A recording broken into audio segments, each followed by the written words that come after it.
আবার দাও, আবার দাও,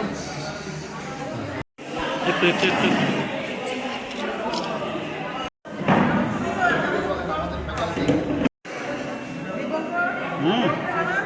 লাগবে না।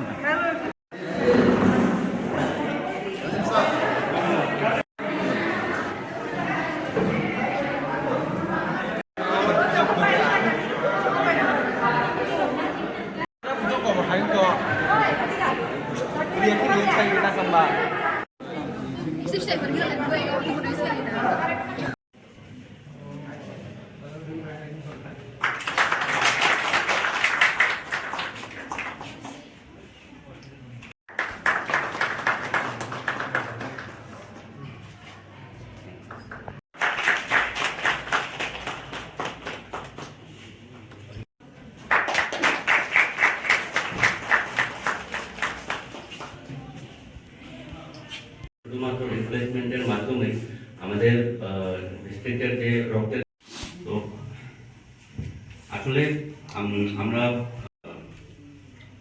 ব্লাড সেন্টারগুলোতে পর্যাপ্ত পরিমাণে যদি আমরা রক্ত মজুদ, আমি এখানে আসতে পেরে আমি নিজেকে অনেক গর্বিত মনে করছি, কারণ আমি এই জেলার এই খোয়াইয়ের একজন মেয়ে।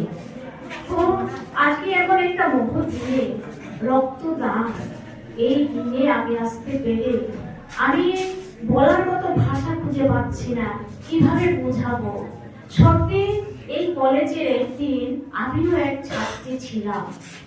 এই কলেজে আমি আমার গ্রাজুয়েশন কমপ্লিট করেছি এবং এই কলেজ থেকে এনএসএস ক্যাম্পের মাধ্যমে আগরতলা যে ওমেন্স কলেজ, সেই কলেজে আমি 7 দিন এনএসএস ক্যাম্প করেছিলাম। অনেক স্বপ্ন দেখেছিলাম সে এনএসএস ক্যাম্প করে নাকি ভারতবর্ষের বিভিন্ন রাজ্যে যেতে পারা যায়। অনেক স্বপ্ন, অনেক আশা, অনেক কিছু, কিন্তু সবাই তো আর সব দিকে যেতে পারে না।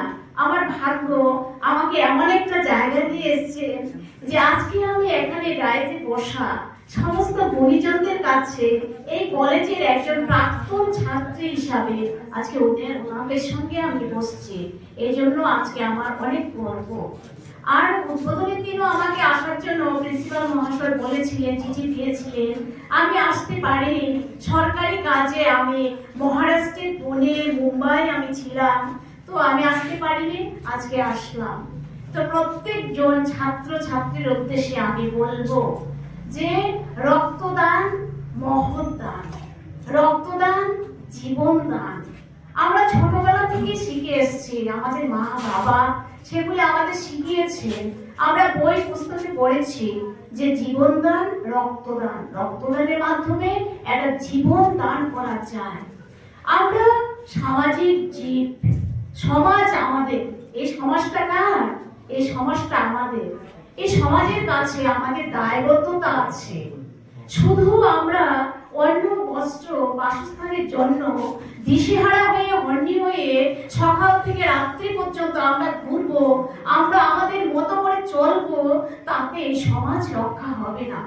এই সমাজের ধারক বাহক আজকে যারা এখানে উপস্থিত, আমার ছেলে মেয়েরা, আমার ছাত্র ছাত্রীরা, আমরা তোমাদেরকে বলতে চাই, তোমরা আসো, এগিয়ে আসো সমাজের কাজের জন্য। দান করো রক্ত, তোমরা পরিশ্রম করো এই সমাজের জন্য। এই সমাজ যেন পিছিয়ে না পড়ে। আজকে কম্পিউটারের যুগ, আজকে কম্পিউটারের যুগ। এই ভারতবর্ষ বিশ্বের সঙ্গে সঙ্গে ভারতবর্ষ অনেক এগিয়ে গেছে। এনএসএস ইউনিটের যারা দায়িত্বে থাকে তারা এরকম করে voluntary blood donation camp arrange করে সেখান থেকে যে রক্তগুলি আমরা পাই সেটা দিয়ে আমাদের ব্লাড ডোনেশন মূলত চলে। And our target is 70% of the blood required is to be fulfilled by voluntary blood donation camps and 30% is being replaced by the replacement procedure at the blood center. তো আমরা দেখি রক্ত দিতে গিয়ে আমাদের মধ্যে অনেকের অনীহা থাকে, রক্ত দিতে অনেকে ভয় পায়, রক্ত দিলে আমি দুর্বল হয়ে পড়বো, অসুস্থ হয়ে যাব। আসলে সেরকম কিছুই না। শারীরিক এবং মানসিকভাবে সুস্থ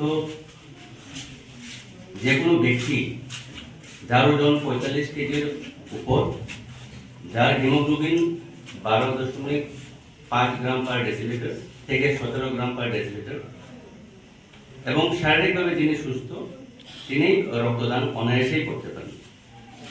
আমাদের শরীরটাই আসলে একটা ফ্যাক্টরির মতো। আমাদের শরীরে অস্থি মজ্জা থেকে যে রক্ত কণিকাগুলো তৈরি হয় এবং সেটা আবার একটা নির্দিষ্ট সময়ের পরে সেই রক্ত কণিকাগুলি আবার আমাদের দেহে ভেঙে যায় বা নষ্ট হয়ে যায়। তো রক্ত দিলে আর আমার সেই রক্তটা আর আমাদের শরীরে রিপ্লেনিশ হবে না বা ভরপাই হবে না, কথাটা আদৌ সেরকম না। যেমন আমরা জানি আমাদের রেড ব্লাড সেলস, সেটা লাইফ স্প্যান হলো গিয়ে 120 ডেজ।